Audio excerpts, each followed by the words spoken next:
Hi, so today I'm going to be talking about adopt, don't shop, and this is basically just saying to adopt from a shelter rather than buying your dog from a breeder or a puppy mill. And basically, I'm going to be explaining the positives that the dogs have on their life, the loyalty that they have to you since they came from a really bad place, and the use of puppy mills.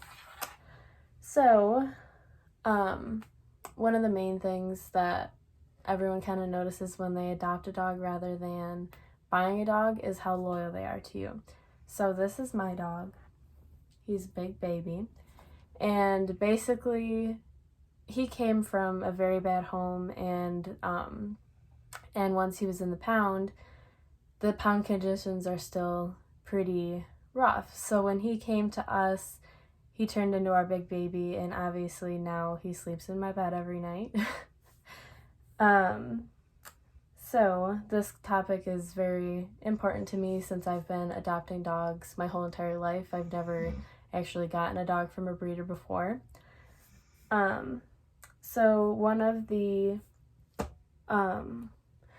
sources that I got and found were by the authors named Borbala, Adam, and Aniko, and they talk about the health issues in purebreds rather than mixed breed dogs, which are normally what you'd be adopting. So they state mixed breeds are often assumed to have more phenotypic advantage over purebreds in terms of fitness because they show a lower level of homozygosity and much higher genetic variation. So basically, those big words are saying that since they have a higher variation of, I guess, genes, they have a longer life and better genetics, as where the more purebred dogs have more issues with genetic, like inherited diseases, like joint pain and stuff like that. They also stated that some studies have reported that adult mixed breed dogs are less likely to suffer from inherited genetic diseases and live longer than purebreds. So basically, what I just said before is since they have the higher genetic variation, they basically are getting like the good genes of all of the different breeds that they came from. And this is more of a personal thing, but I really believe that when you adopt a dog, they know that they got saved rather than just being like, oh, this is my new home now.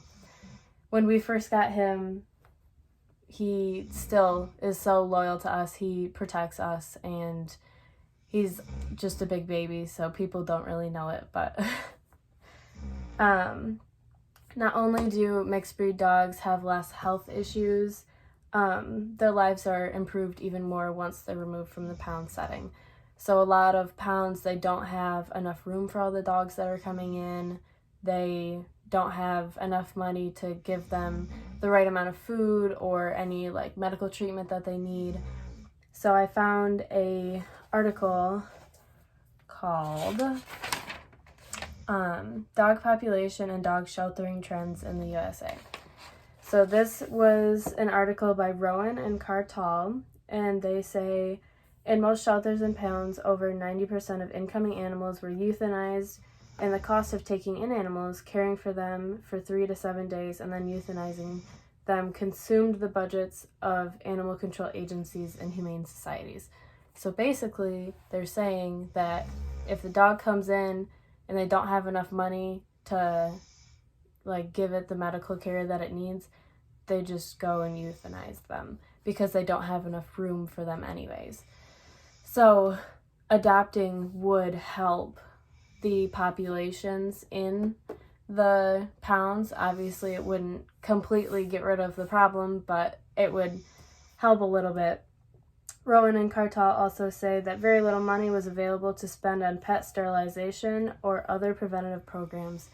So basically, they don't have enough money to get these dogs the real treatment that they need in order to keep them alive and keep them long enough to give them a home. They also state lots of things from this article. Responsible pet ownership behaviors were increased sterilization rates for pets, likely a major contributor to the huge decline in shelter euthanasia in the United States.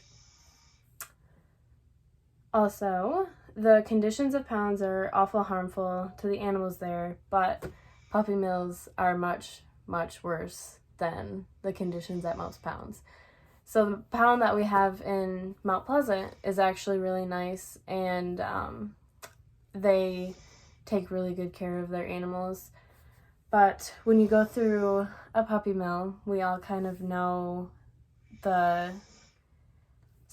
have an idea of what the conditions are there. So in an article by Smith, he stated the investigation document sick and neglected animals in 44% of shops visited and large percentages of animals confined in unhealthy, cramped, or crowded conditions, 32% often without adequate food or water.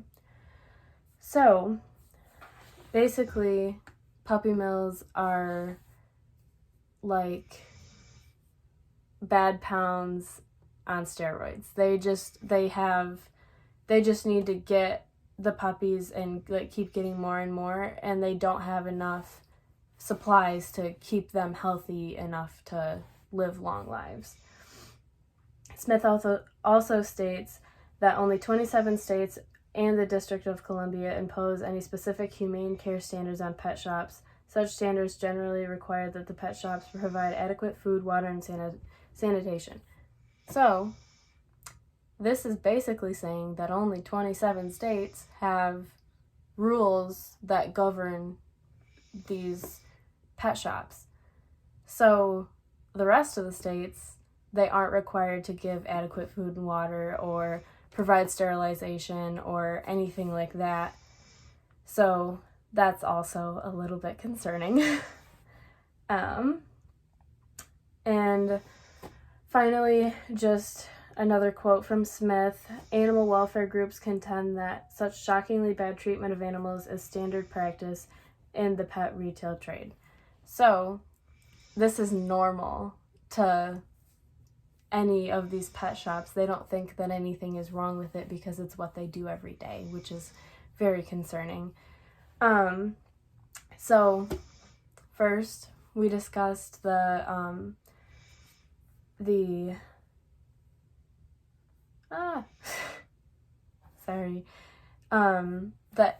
benefits that they have on their lives coming from a shelter. And then we also discussed how loyal your dog is to you coming from a shelter rather than a pet shop. And finally, we talked about puppy mills. So basically, what I really want to try to promote is adopting rather than shopping, because he won't wake up.